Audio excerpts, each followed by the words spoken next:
Señor, te amamos en esta mañana y te damos gracias.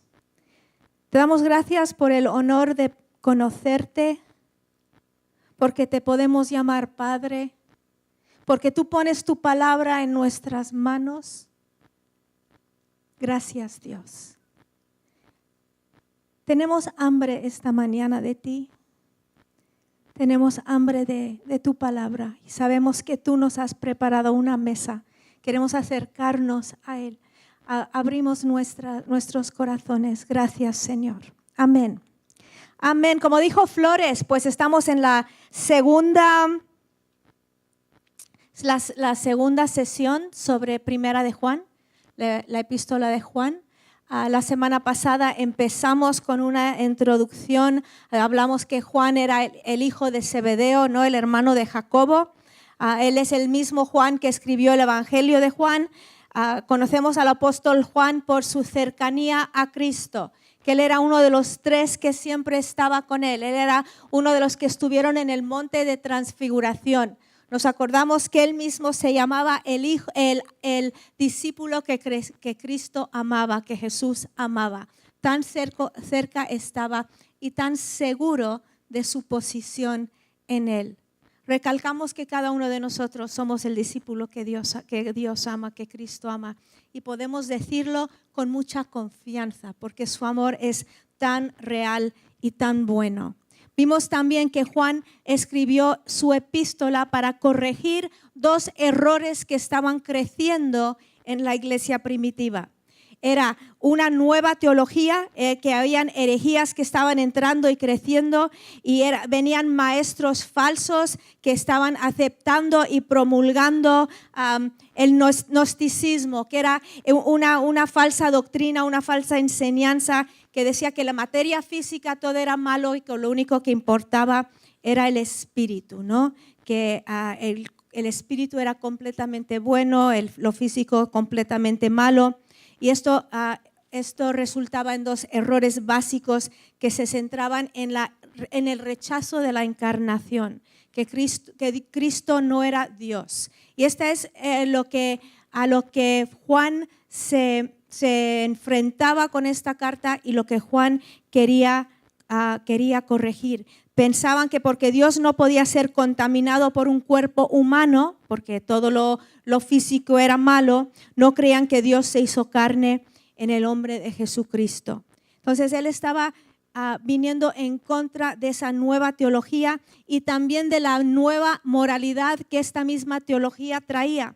Tiene que ver con declaraciones que hacían los falsos maestros que decían que ellos habían llegado a un nivel espiritual tan avanzada y que para ellos no existía ni el bien ni el mal, no existía el pecado. Mantenían que no tenían pecado y que habían llegado a esa perfección moral en el sentido de lo que para los débiles era malo, para ellos ya no era pecado, eran muy espirituales porque ellos eran totalmente espirituales. Entonces, en otras palabras, ellos no pecaban.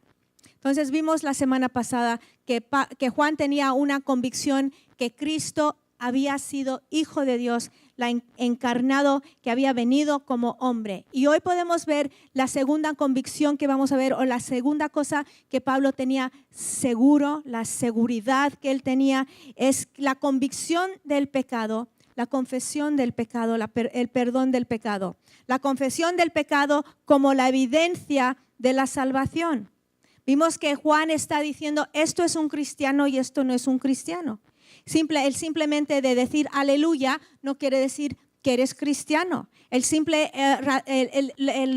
hecho de que tú vengas a una reunión no te hace cristiano. El hecho de que tú vayas a misa no te hace cristiano. El hecho de que tú te llames evangélico tampoco te hace cristiano. No me tiraste tomates, pero es que es verdad. Juan nos da una forma de ver, ¿eres o no eres? ¿Eres o no eres? Y una de las cosas que Pablo nos da aquí en este capítulo es que la confesión del pecado es evidencia de la salvación. Juan empezó afirmando la encarnación, lo vimos, él dice, lo vimos, lo escuchamos, lo tocamos. Jesús no fue un espíritu, fue Dios en la carne. reconoce la realidad de la encarnación y ahora la realidad del pecado. Le está diciendo a esta gente que dice el pecado no existe y Dios no fue hecho hombre, está diciendo no, mira, sí fue hombre y sí hay pecado. Está totalmente comprometido con la verdad y predica la verdad para guardar a sus ovejas de los lobos que vienen a intentar engañar con falsas enseñanzas y con falsas doctrinas. Y para proteger a la iglesia, él aclara quién es un cristiano de verdad. No puedes proteger a la iglesia de falsa enseñanza si no sabes quién es el cristiano verdadero o no. Tienes que estudiar lo verdadero para poder reconocer lo falso. Y estaba yo hace años en un avión yendo para Estados Unidos y se sentó a mi lado una mujer que trabajaba para el gobierno de Estados Unidos. Empezamos a charlar y ella me dijo que ella estaba en España para dar un curso sobre cómo reconocer, creo que me dijo que estaba con la Guardia Civil, cómo reconocer un pasaporte americano falso. Yo, qué interesante, ¿no? Entonces, ¿qué hacían? ¿Estudiaban los pasaportes falsos? No, estudiaban el pasaporte verdadero. Y una vez que ellos reconocían, entonces seguramente sabían inmediatamente, esto no es verdad, aquí algo está mal, esto no está bien. Y cuando nosotros conocemos qué es un cristiano de verdad, entonces primero nos examinamos a nosotros y luego no caemos por toda cosa que vemos por ahí. No tenemos que creer todo lo que nos dicen. Tenemos nosotros la palabra de Dios, esta está un poco pachucha, pero tenemos la palabra de Dios y este es nuestro filtro para todo lo que escuchamos. Si tú oyes que yo digo algo, o Flores dice algo, o Antonio dice algo, o Mau dice algo, alguien dice algo y tú dices, no sé, ¿a dónde vas? ¿Al vecino? ¿A tu amigo? No, tú vas a la palabra. Y buscas en la palabra, estudias la palabra, porque la palabra es lo que nos alimenta y la palabra es lo que nos dice lo que es verdad y no. Entonces, Juan estaba enseñando, estaba diciendo, esto es un cristiano, este no. Y una de las evidencias, y hay varias, una de las evidencias de un cristiano de verdad, un creyente de verdad, es uno que se ha arrepentido o que ha confesado su pecado. Vimos la semana pasada que uno de los resultados de la vida cristiana es el gozo. Es el resultado de la certeza, de la convicción que eres cristiano. Cuando tú sabes que eres un cristiano, que tienes tus pecados perdonados, que tu nombre está escrito en el libro de la vida, ¿qué te trae eso? Pues gozo. Versículo 4 dijo, os escribimos estas cosas para que nuestro gozo sea completo. Vamos a ver tres cosas hoy. Vamos a ver la fuente del gozo, el camino a ese gozo y también la base del gozo. La fuente del gozo. Vamos a empezar a leer los mismos versículos que leímos la semana pasada. Vamos a leer todo el capítulo. Primero solo vamos a leer los primeros 4 versículos. Dice, lo que existía desde el principio, lo que hemos oído, lo que hemos visto con nuestros ojos, lo que hemos contemplado y lo que han palpado nuestras manos acerca del verbo de vida, pues la vida fue manifestada y nosotros la hemos visto y damos testimonio y os anunciamos la vida eterna, la cual estaba con el Padre y se nos manifestó.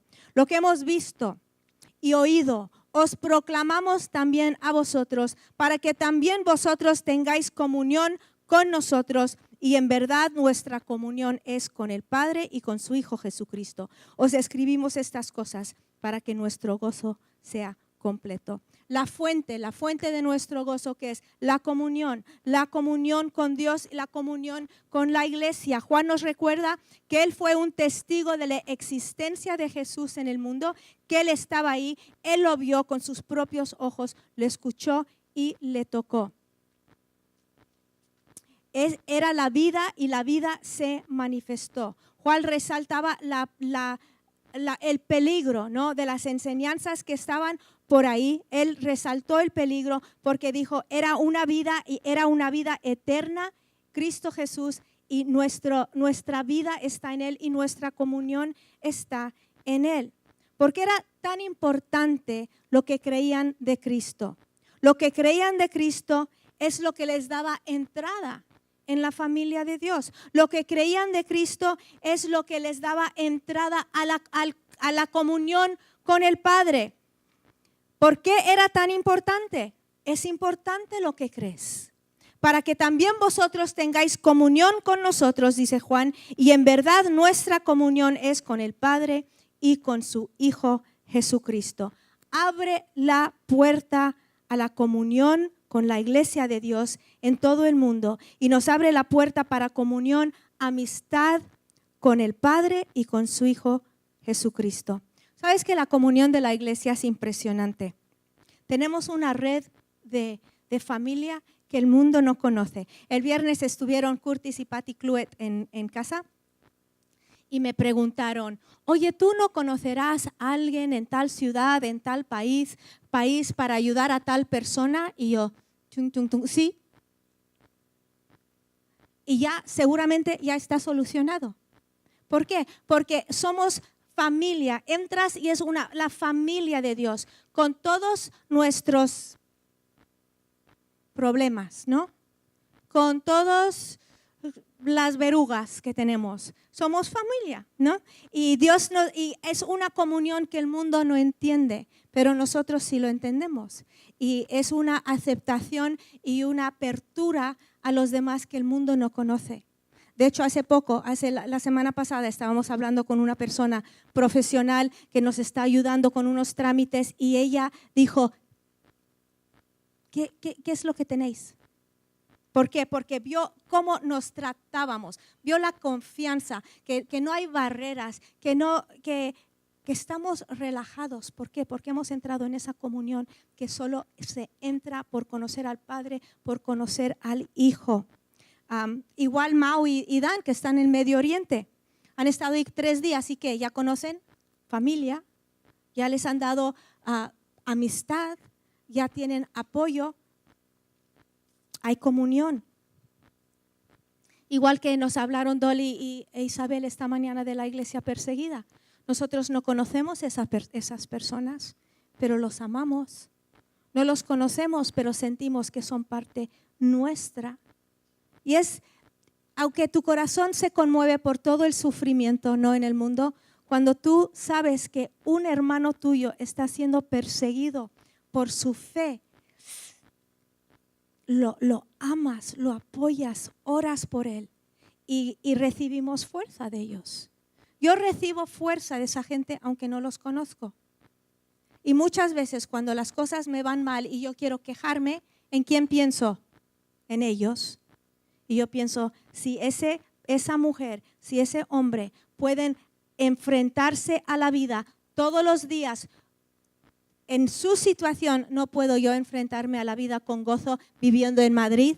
Pues sí, y recibimos fuerza de ellos y recibimos fe de ellos. Es la comunión de la familia de Dios. El resultado de estar en comunión con la familia de Dios, con el Padre y su Hijo, es gozo y es un gozo pleno. Él es la fuente de nuestro gozo. Jesús, del mana todo, del mana nuestra vida, del mana nuestra fuerza, del mana nuestra fe. Y nosotros recibimos de Él.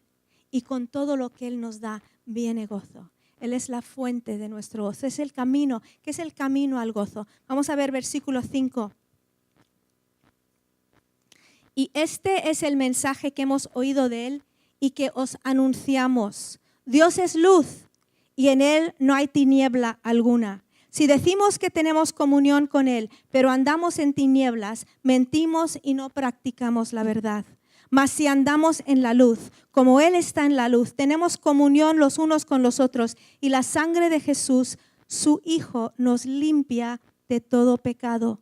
Si decimos que no tenemos pecado, nos engañamos a nosotros mismos y la verdad no está en nosotros. Si confesamos nuestros pecados, Él es fiel y justo para perdonarnos los pecados y para limpiarnos de toda maldad. Si decimos que no hemos pecado, le hacemos a Él mentiroso y su palabra no está en nosotros. La amenaza principal a vivir en plenitud de gozo tiene que ver con nuestra actitud acerca del pecado. Depende de cómo respondemos a la presencia del pecado en nuestras vidas. En eso depende si andamos en plenitud de gozo o no. Versículo 5 otra vez. Y este es el mensaje que hemos oído de Él y que os anunciamos. Dios es luz y en Él no hay tiniebla alguna. Si decimos que tenemos comunión con Él, pero andamos en tinieblas, mentimos y no practicamos la verdad. Las personas que andan en tinieblas muchas veces es decir que el pecado no nos importa, ¿no? Que no tiene importancia. Y hay muchos que dicen que tienen comunión con Dios y con la iglesia, pero viven vidas de pecado sin arrepentimiento. Piensan que pueden hacer las dos cosas, igual que en el tiempo de Juan. Piensan que pueden estar en el Señor y también en el mundo. Aunque Juan escribía a las iglesias en el primer siglo, hoy en día hay mucha gente que piensa igual. Tú no sabes cuántas personas me dicen, ay Rebeca, lo que importa es el corazón. Lo que importa es el corazón. ¿Qué están diciendo? Lo mismo que decían los gnósticos en el primer siglo. Que da igual lo que hago con este cuerpo, lo que importa es lo que llevo yo por dentro. Pero lo que importa es el corazón. Rebeca, mira, claro, mira que es que yo soy muy maja. Lo que importa es lo que yo llevo dentro. Yo sé que caigo, ¿no? Todos los días y que nunca he cambiado, pero lo importante es el corazón. No, es que hay más que es importante. Hay mucho que es importante. ¿Veis cómo no ha cambiado nada? ¿No? Muchos viven la creencia gnóstica que el cuerpo y el espíritu son dos cosas que no tienen conexión. Lo que ocurre en mi cuerpo no tiene nada que ver con lo que pasa en mi espíritu. Pero Juan aclara la cosa. Dice, si decimos que tenemos comunión con Él, pero andamos en tinieblas, mentimos y no practicamos la verdad. Espera. Juan dice, el mensaje que tengo es este. Dios es luz y en Él no hay tinieblas. ¿Qué quiere decir? Que no hay sombra, no hay áreas grises. Es sí o es no. Y este es el mensaje que hemos oído de Él y que os anunciamos. Dios es luz y en Él no hay tiniebla alguno. Si decimos que tenemos comunión con Él, pero andamos en tinieblas, mentimos y no practicamos la verdad. Mas si andamos en la luz, como Él está en la luz, tenemos comunión los unos con los otros y la sangre de Jesús, su Hijo, nos limpia de todo pecado. Él está diciendo, la luz y las tinieblas no conviven. Son opuestos. ¿Sabes? No existe un cristiano no practicante.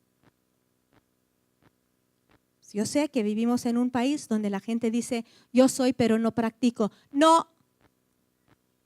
Si no practicas, no eres. ¿Vale? Si no practicas, no eres. No puedes andar en la oscuridad y tener compañerismo con Dios. A lo mejor sientes un sentimiento, pues, bonito, pero no es andar con Dios. No puedes andar en tinieblas y en la luz a la misma vez. No se mezclan. Luego hay otra respuesta también incorrecta, que es simplemente declarar que no pecas. Versículo 8, si decimos que no tenemos pecado, nos engañamos a nosotros mismos y la verdad no está en nosotros. ¿Nos engañamos a quién? A nosotros mismos.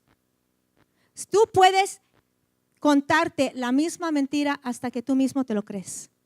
Empiezas sabiendo que es mentira, pero te lo cuentas y ¿qué termina? Terminas creyéndolo tú y te engañas y vives engañado y la verdad no está en ti.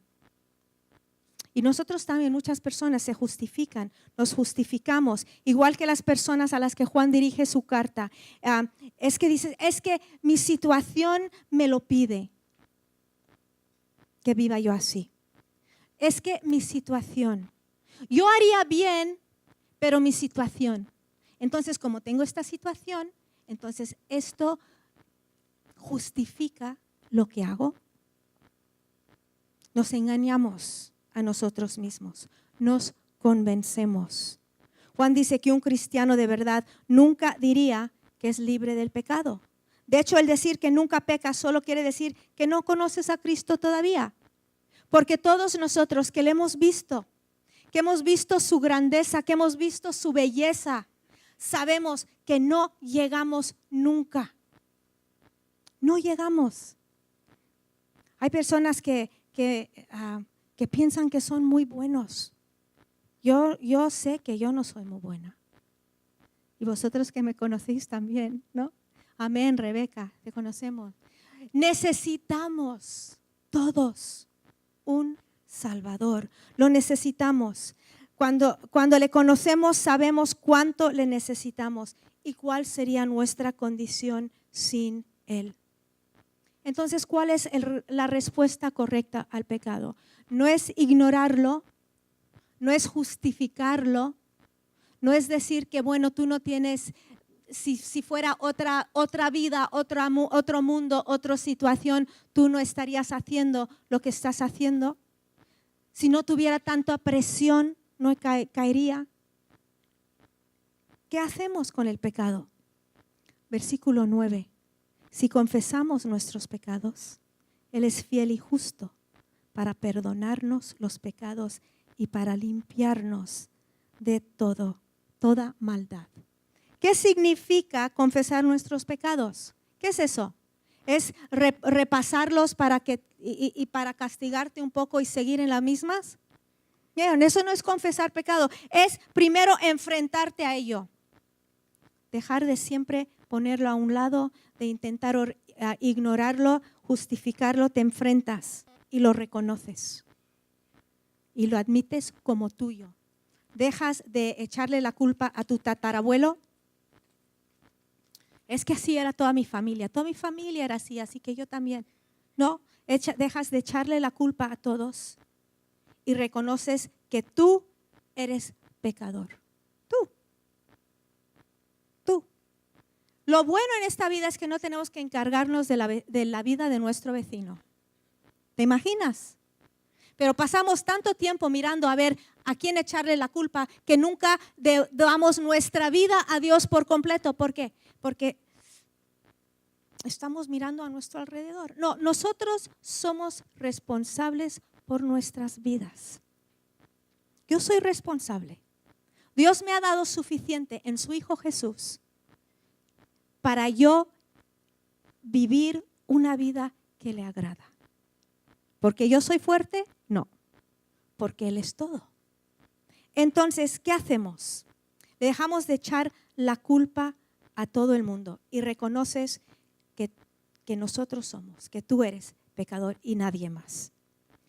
Muchas veces no queremos reconocerlo por varias razones. Uno, realmente no queremos dejarlo, ¿no? Amamos nuestro pecado. Entonces dices, pues si yo lo reconozco, es que yo no quiero soltar esto. La gente dice muchas veces, yo hablo con tanta gente y dice, es que, y si ellos me preguntan, ¿y si yo entrego mi vida al Señor, voy a tener que dejar esto? Siempre les digo, sí. Si yo me entrego al Señor, ¿voy a tener que ir a la China? Sí. Porque lo que tú temes, necesitas enfrentarte con esto y ver si Cristo realmente significa suficiente para ti, para darle todo.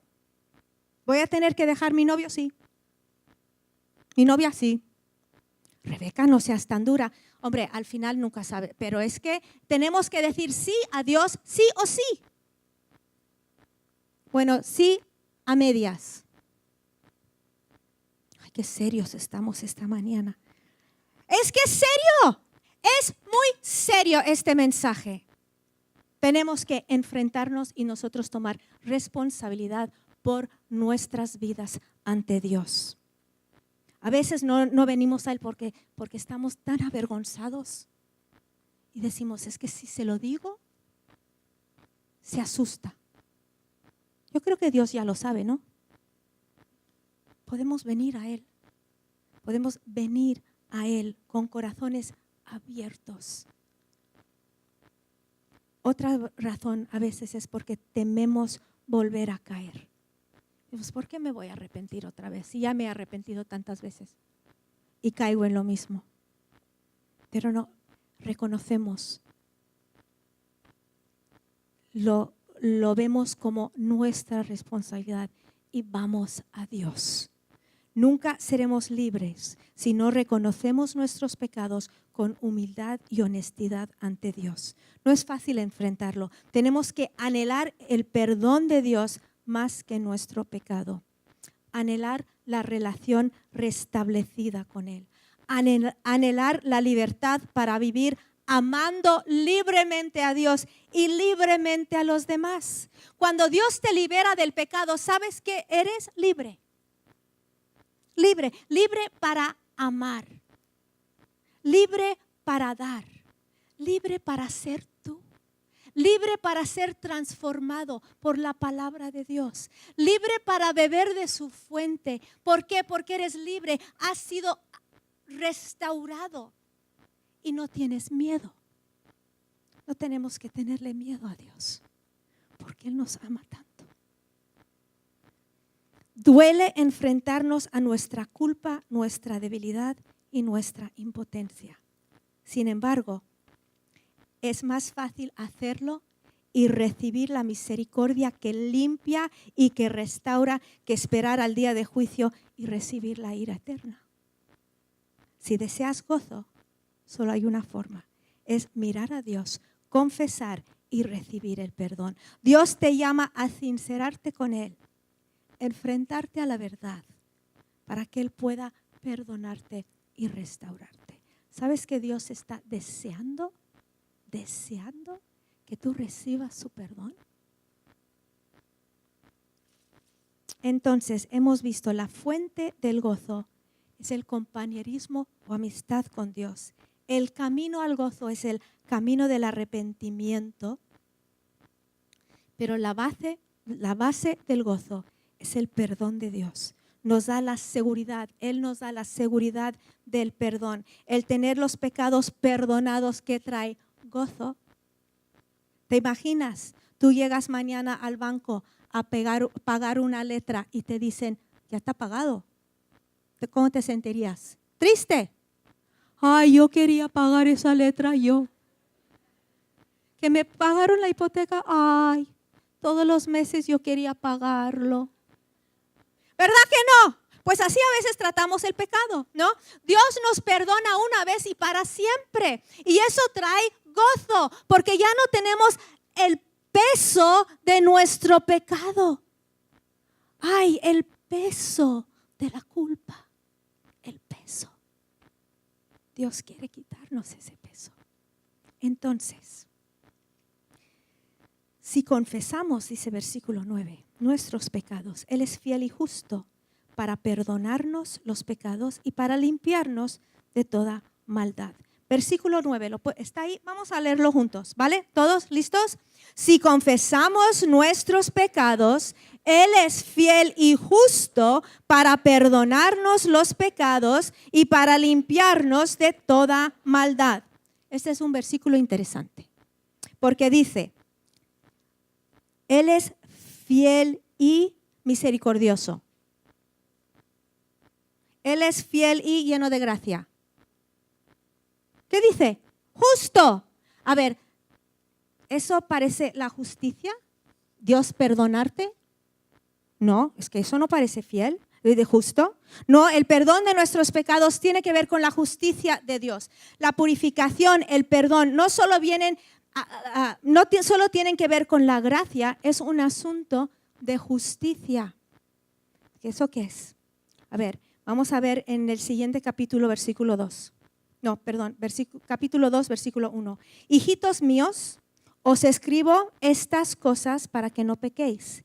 Y si alguno peca, abogado tenemos para con el Padre, a Jesucristo el justo. Él mismo es la propiciación por nuestros pecados, y no solo por los nuestros, sino también por los del mundo entero.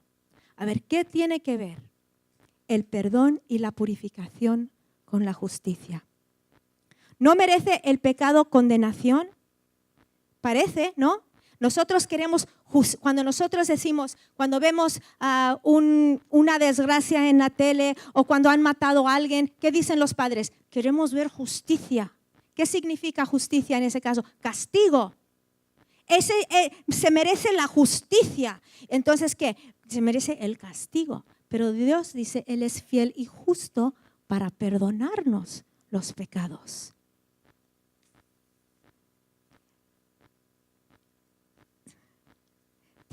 Juan enseña que porque en el juzgado celestial Cristo es abogado nuestro. Dice, abogado tenéis.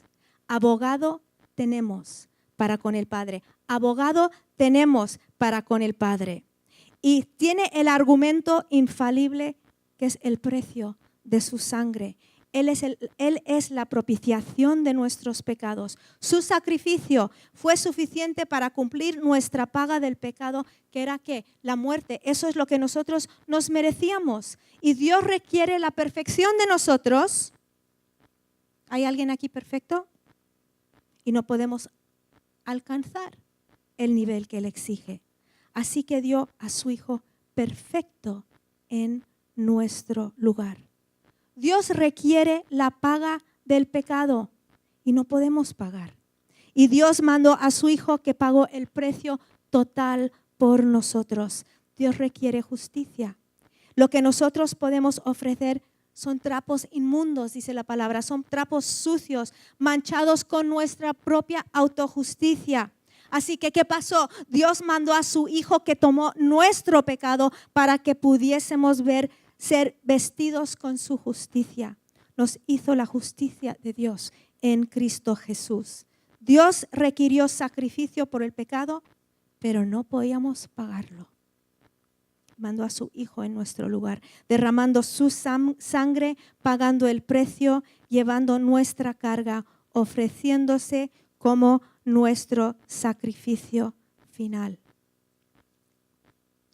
Nosotros no éramos cualificados para morir ni por nosotros mismos, mucho menos por otros.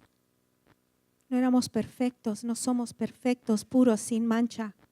Somos defectuosos desde el principio, por dentro y por fuera. Tenemos tara, ¿no? Mal hechos. Si Dios no hace algo por nosotros, no tenemos esperanza. Estamos acabados. ¿Por qué? Porque su santidad demanda un sacrificio perfecto. Y en esto vemos la gloria del Evangelio. Dios dice, tiene que ser. Y nosotros decimos, no podemos. Dios dice, lo haré yo. Y mandó a su Hijo desde el cielo para hacer por nosotros lo que no podíamos hacer por nosotros mismos. Aquí Juan nos enseña qué abogado tenemos. Es como si imaginaros, ¿no? En el juzgado celestial, Cristo abogado nuestro, y Él tiene el argumento que es su sangre. No podemos pagar por nuestra culpa. Jesús, nuestro abogado, enseña las heridas en sus manos, en sus pies, en su costado y dice, Padre, yo morí por Él, yo morí por ella. Yo llevé su pecado. Yo pagué el precio.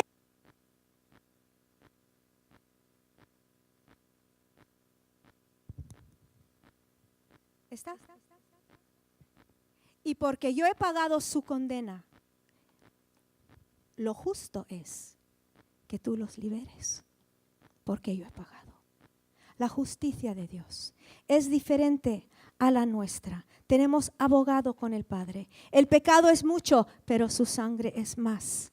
Jesús cumple la ley por nosotros.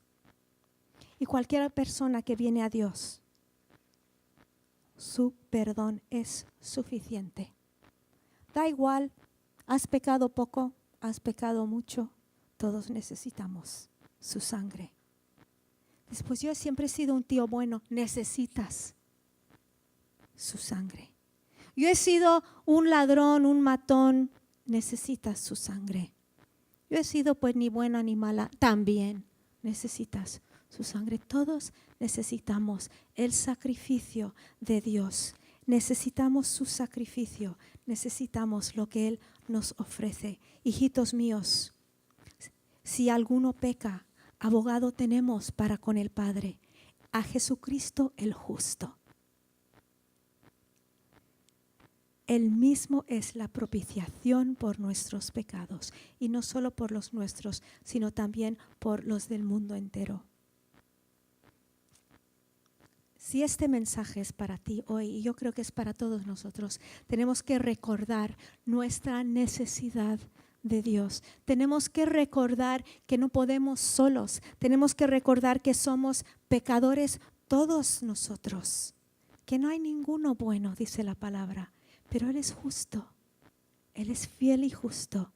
Y Él ha pagado el precio por nosotros, para que nosotros podamos recibir el perdón, ser limpios, empezar de nuevo. Eso es nuestro Dios. Eso es nuestro Cristo. Vamos a tomar un momento para que este mensaje, sellarlo en nuestra vida. Si tú estás viviendo y tú estás diciendo, bueno, lo que yo estoy haciendo no es pecado porque es mi circunstancia, a lo mejor este mensaje era para ti. Si lo estás negando, este mensaje es para ti. Si tú piensas que tu vida es demasiado hecha polvo y que nunca puedas empezar de nuevo, este mensaje es para ti. No hay hoyo demasiado profundo, no hay nada demasiado difícil o tan viejo. Dices que ya son 20 años con esto, ya son... No, Dios está para librarte. Cuando tú te arrepientes, su sangre te lava, te limpia y te hace nuevo. Vamos a ponernos de pie. Vamos a mantener un momento de silencio mientras que vienen los de la música. Abre tu corazón. Señor, ¿qué es lo que me has querido decir? Espíritu Santo, te damos la bienvenida en esta mañana. Te damos la bienvenida a nuestras vidas y nuestros corazones. Si este mensaje fue para ti, solo quiero que levantes la mano. No vamos a hacer nada. Dice, sí, este mensaje a mí me ha hablado. Levanta la mano como, sí, este mensaje a mí me ha hablado. Claro, sí, Señor, gracias por tu palabra. Gracias por tu palabra fiel. Te amamos, Señor, y te damos gracias por tu sacrificio.